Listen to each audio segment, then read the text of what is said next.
Hey, what's going on guys? Butterbar here. Welcome back to the channel. Welcome back to Apex Legends. So recently, Respawn just released information about a live balance update that went live on all platforms today in Apex Legends. Now, this live balance update pretty much just covers weapon balance changes that were made to the game, mostly just for the Wingman as well as the Peacekeeper. However, in the Reddit article, we actually get to learn about some future changes that might be coming to some of the Legends when Season 1 gets released. And I know Season 1 has been one thing that a lot of people have been actually wanting and to seeing, getting new content to Apex Legends, and that's one thing that a lot of people have been wanting to see. However, in this Reddit thread, we actually get to learn a little bit more about what they are actually striving for when they actually do release Season 1 and we get some fresh new content. So I'm going to go over this Reddit article, give you guys my opinion about what I think about some of the changes that are making to Apex Legends and when it comes to at least weapon balance, as well as give you guys my opinion about what I think about future changes to some of the Legends that's in the game. So let's get into it. So the article starts off by saying, hey everyone, first off, we know folks are fired up for info on Season 1 and the Battle Pass. We still have work to do to get everything ready for prime time and won't be talking about it yet. There are a lot of moving parts and coordinations that go into big announcements and launches like this, so please be patient. I know wait sucks, but it's coming and asking that you please be patient with us. Totally understand. I get it. Respawn, I know a lot of people are excited about it. I know I'm super excited about seeing some fresh new content to Apex Legends. I'm really excited to see what type of Battle Pass, how the Battle Pass works, what's going on with it, how do you level up to earn different content in the game. And I totally understand, at least from your perspective, you guys are excited to release this new content and grow the game, but also to asking us to please be patient and know that the content is going to be coming out here before too long. And I totally understand it. At least from my point of view, I totally understand you guys want to make sure everything is polished and good to go before you start releasing new content, and I totally understand that. The article continues on by giving the perspective of Lee, Sean, and Brent, who are game designers at Respawn for Apex Legends, and they talk about how, yes, they are listening to player feedback, they're trying to gather all the data that they possibly can in the game. They're also trying to playtest a lot of things in-game. They understand that a lot of players are trying to master all different types of skills, whether you're playing Wraith or Mirage or Bloodhound or anything, and they understand that players are trying to master everything that's already in the game, and they fear that some of the changes they possibly could make in the game could actually make metas different from week to week to week, depending on what changes they're making in the game. So they want to make changes less frequently, but with the changes that they actually make in the game, they want to have a big impact, and making sure that, with updates that they bring to the game, they are, play tested, they are tested out to where, no bugs are going to be caused just because each update comes out, and they don't want to have to keep pushing update after update every single day. So when an update comes to this game, they want to make sure that it is finalized, it is good to go, and making sure that players understand, what changes are being made, and they don't want to change up the meta too much from what players are already understanding and what they are learning from the game being released a couple of weeks ago. Alrighty, now into the juicy stuff, which is the weapon balance changes that are live now in Apex Legends, and I'm not surprised at all by the Wingman as well as the Peacekeeper catching nerfs. I'll tell you right now, they're the most sought out weapons in this game. Hell, I made a loadout video, the Lawman loadout, with the Wingman and Peacekeeper. I know exactly how powerful they are. I know exactly how players are just driven to find those guns because they know that they are really strong in this game, and I'm really surprised to, to see not only the nerf. I'm really happy to see the nerf, but I'm gonna be surprised as well to see what the new meta is in this game. I'm a huge R301 guy. I love the Spitfire, love having that combo of weapons in my inventory, but I'm really interested to see what type of weapons people are going to be driven towards because of these different nerfs to the Wingman and the Peacekeeper. So let's get into it. So the Wingman, the rate of fire has been reduced from 3.1 to 2.6 shots per second. I will tell you, I mean, dude, the Wingman does shoot pretty quick. You can actually get rounds off pretty quick. I mean, with a firing rate of, the damage is 45 damage per body shot and 90 for a headshot. You add on the Skull Piercer, I mean, you can drop people very quickly. So I'm interested to see now what that, with lowering the firing rate with this gun, I'm interested to see how much that actually changes the weapon. Skull Piercer headshot damage multiplier has actually dropped from 2.5 to 2.25. So it's still high, man. It is still high. If you had that Skull Piercer mod, it is still a lot of damage being dealt to the headshot. I try to stay, if I ever hear, you know, even a DMR, I mean, but the Wingman with that, if you know exactly, it has a different color bolt that actually comes out. You can actually see the stream of the round come out as like bright red when they have a skull piercer. So if I even see that or I hear it, I just run away. I do not want to deal with it. So hopefully, I mean, maybe with a drop in how much damage with the headshots deals, I mean, maybe that will actually get people to be able to actually push into fights and get close quarters with people with Wingman. But again, with how much the Wingman actually deals in damage, it's just way too much. I don't know. At least in my opinion, I think it's way too much. I would love to see, you know, maybe if the Wingman was like an elite gun, kind of like the Kraber or the Mastiff. I don't know if that would be a fair thing to do. However, I mean, that's at least one of the changes that could possibly be done because of how powerful the Wingman actually is.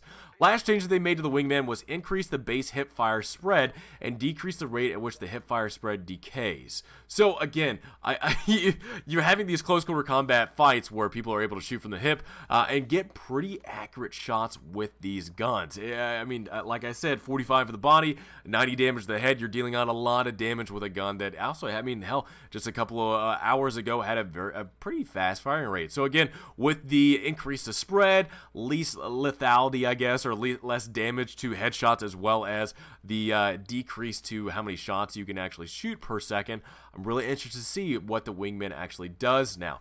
The Peacekeeper, with the Peacekeeper, you have the shotgun bolt rechamber rate has been reduced for just the Peacekeeper. So that shotgun bolt has been nerfed on the Peacekeeper. If you try it on the Eva or the Mastiff, it's still gonna, or not the Mastiff, the Mozambique, it's still gonna work the same. However, with the Peacekeeper, the shotgun bolt has been nerfed. So level 1, the gray shotgun bolt, it went from 10% to 7.5% increase in being able to rechamber. Level 2, the blues mitigation went from 20% to 13%, and level 3 mitigation, the purple, went from 25 to 16%. So the rechamber rate, being able to get another round out and on the target, has been decreased a bit. And again, I really do know how powerful the Wingman and Peacekeeper are, so it's going to be interesting to see with the changes to not only damage with the Wingman, but also for how, you know, I guess how many rounds you can actually get real quick with the Peacekeeper. It's going to be interesting to see it. I don't know if,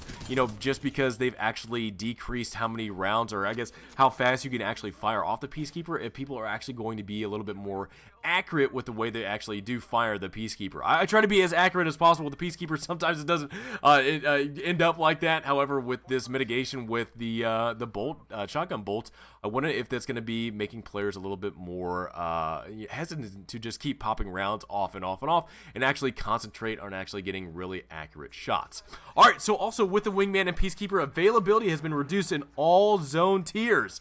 So you might not be able to find the Wingman and Peacekeeper as often as you were nowadays. I'll tell you right now, I mean, Wingman, Peacekeeper, you were able to find that stuff all over the place. So it's interesting now to see that the Wingman and Peacekeeper are not going to be one of those guns where you see all the time, no matter what area you're going in. I mean, hell, you can open up a crate, open up a spot, you know, go into bunker, go into airbase, wherever, you'd be able to find one of these guns, if not both guns. So it'll be very interesting to see what the average, I guess, availability of these weapons are in all the different areas in the game, and seeing how many players actually have them in your inventory when you ever defeat them.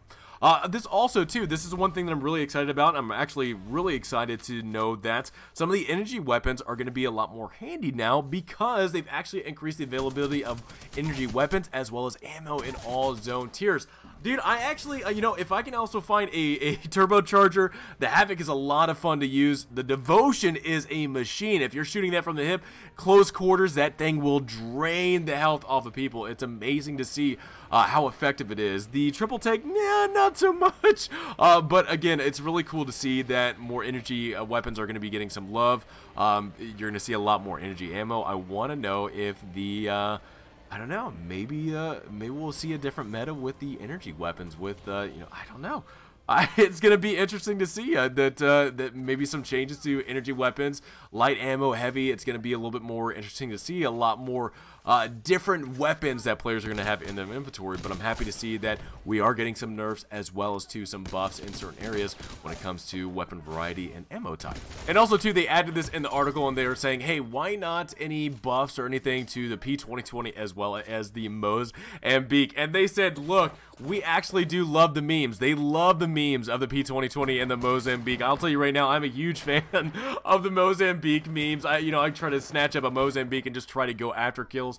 I think it's really impressive to see players that are actually doing like just the Mozambique challenge and actually be very successful with it. But again, they are wanting to see what feedback is with these weapons, so continue on to see what their measurement is of the data with these two weapons and seeing what type of changes that they could bring to the P2020 and the Mozambique. However, at least for right now, no changes are going to be made to these guns, but continue to make the memes later on. Continue to make the memes and have fun with it, and try your best if you can actually be one of those players that does the Mozambique challenge. Alrighty, and lastly, they do talk about some of the hitbox changes that could possibly be coming to some of the legends in Season 1, and this is one thing I know a lot of players were, man, even myself, I definitely know now how Gibraltar and Caustic and Pathfinder are just, their hitboxes are just so crazy compared to the other legends in this game. So they talk about how they are continuing on to update this game, continuing on to play test it and see what's going on with hitboxes and how they can actually balance it out. So the major balance changes that they're talking about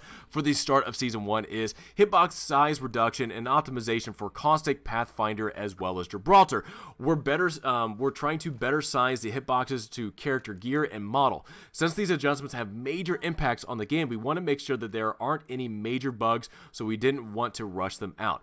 If these adjustments prove to be insufficient, we'll consider additional adjustments during Season 1. Again, I'm really excited about that. That is one thing that, man, as trying to do the thick boy challenge, playing as all three, Caustic, Pathfinder, and Gibraltar, it is a pain in the ass, and I definitely understand now of just the hitboxes are ridiculous, especially, I don't know, in my opinion, Gibraltar's still out there, but I think Caustic, man, Caustic has no way to defend himself. He is just a fat potato out there that just gets plastered with, it just gets drilled with all the different weapons. It's just like, how in the world can I bypass any of this stuff? So, again, I'm really excited to see in Season 1 some changes possibly coming to some of the hitboxes for Caustic, Pathfinder, as well as Gibraltar. Another thing before we go to conclusions of this video is the minor balance changes to the legends as well. Caustic is actually, for his traps, getting reduced cooldown to 25 seconds from 30 seconds. So a 5-second subtraction reduction.